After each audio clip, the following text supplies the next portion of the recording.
What is going on, Buff Nation? Welcome back to another video. So the shoe has dropped today just like we thought it would yesterday. The big 350-pound plus 6'4" offensive lineman decided to commit to the Colorado Buffs today. What does this mean for the Buffs? What are the Buffs getting with this commitment? Big time stud. We're going to talk all about it. Then Coach Prime sat down with Joe Klatt to talk all things about this upcoming season. Fantastic interview. We're going to talk a little bit about that. Before we do, roll the intro. I flushed my juice down in the club. There we go. So we talked about it yesterday. The big-time offensive lineman, 6'4", 350, 45 pounds, I believe. It looked like all signs were pointing to the big-time commit to the Colorado Buffs. Nobody was keeping any secrets, and it did happen today. Chauncey Gooden has committed, 6'4", blue-chip commit here. And when you take a look at his film, you're going to be surprised because first thing you're going to see is him taking the ball at the backfield and just bulldozing young men into the touchdown. I know. I thought I was watching the wrong film for a quick second too, but when you got a big guy that's 6'4", 365 pounds and you need 2 yards, you just go ahead and you give it to the big man. And that's what the Mustangs do out there and for his high school. So good to them. But when you take a look at his film playing offensive lineman, this young man knows how to utilize his strength. Typically when I watch offensive lineman film, and I will say this year, the offensive line tape has been phenomenal to watch all across the board. Been watching it for all kinds of teams. The development has gotten extremely better over the years. Typically, offensive linemen, you would just poach the size, teach later. These young men, not only do they have the size, they have the technique, and they carry their weight very well. 6'4", 345 pounds, has great feet underneath him, has a good sweep when it comes to the run. Again, is slamming kids, pancaking kids, not just little kids either. Look at the guys he's lining up against. There's a clip in here where he is just leveling a big boy, okay, and putting it to him. The big boy that he's going up against is what I was just talking about. The defensive lineman's got the size, but doesn't know how to carry it yet. Just the big boy they're throwing on the front end, hopefully to get things done. This young man, again, there's a reason why he's a 4-star inside offensive lineman because he carries his weight very well. His technique is fantastic. He's not just a big size body, a big body.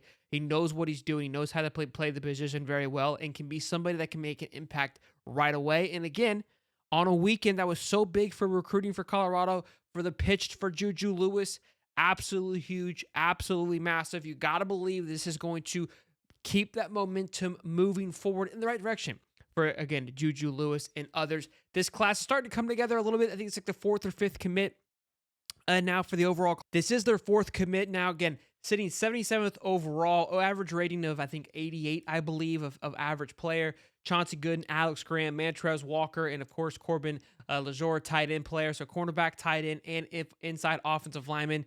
Chauncey being a top 200 player, ranked 10th in his position, is an absolutely huge pickup. Again, we're not going to necessarily probably follow this class this much to where it's going to be this groundbreaking top 5 class.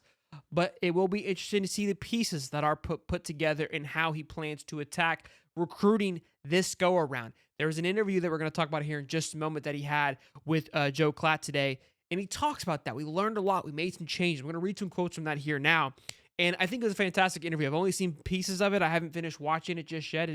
I'm going to watch some more of it. Maybe I'll have some more takeaways from it, but I do want to read a few quotes about it instead. Again, he was asked about the thoughts of them winning. Can you see yourself competing for a Big 12 title? A lot of people are going to knock their head at this and think it's an absolute joke.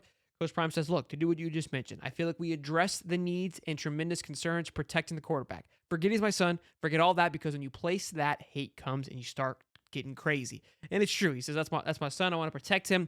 People spin it and twist it in a different kind of way. But ultimately, I think if you know when you watch football, if you're not protecting the quarterback, if you're not protecting the pocket, nobody's going to be successful. You have to be successful in the trenches. Georgia, Alabama, Michigan has led back-to-back years now the number 1 offensive line in the country. You know what they did last year? They won the championship. You know who's second in offensive line? Georgia. They won the year before that. Top 5, Alabama. Do you see where I'm heading with this? It's a need.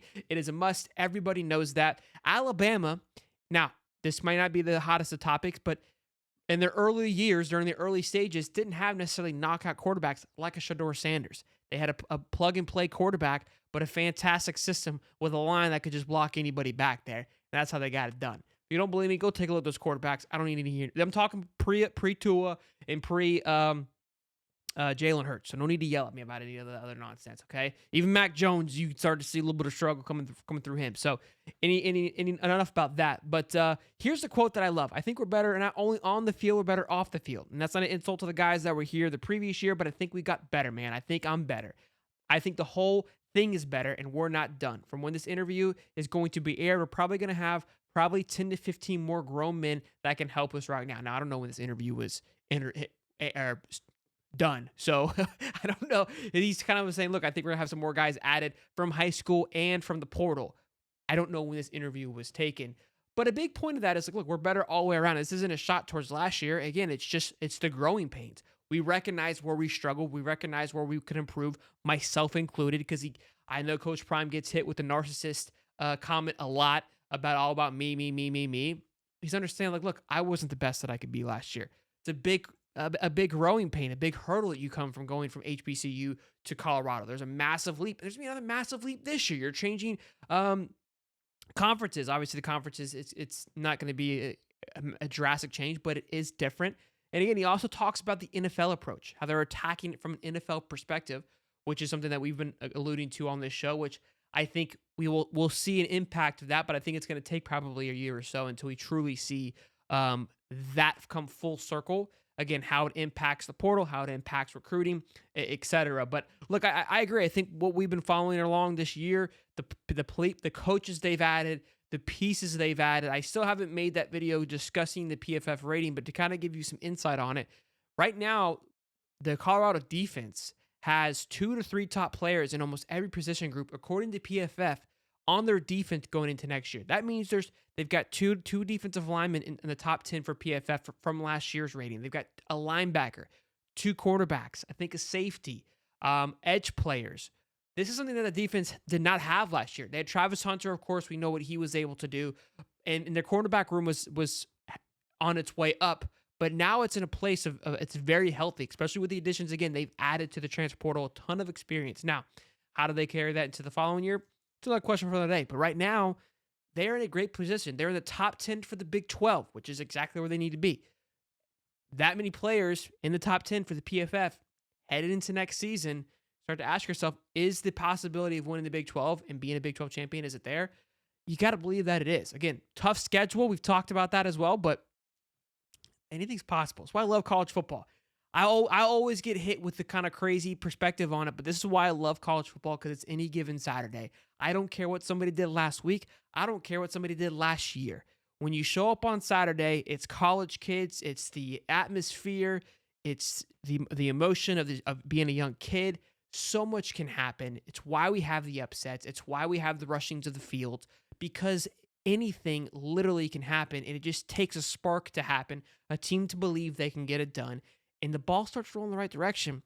Who knows what can happen? So, all in all, great interview. Again, I have not seen the entire thing yet. I recommend going to watch it. I'm sure there's some fantastic insight. Joe Klatt, obviously a big fan of Colorado, went to Colorado, huge fan of Coach Prime and what he's doing. He even kind of alluded to his future at Colorado, spoke to that, said he loves it there, has no intentions of leaving. It's funny, I feel like we talk about it constantly. He's constantly talking about it. He's constantly being the threat that he's going to leave once his sons move on, but he's reiterated it multiple times. I have zero intentions of going anywhere, and I've talked about it. Like, why would you?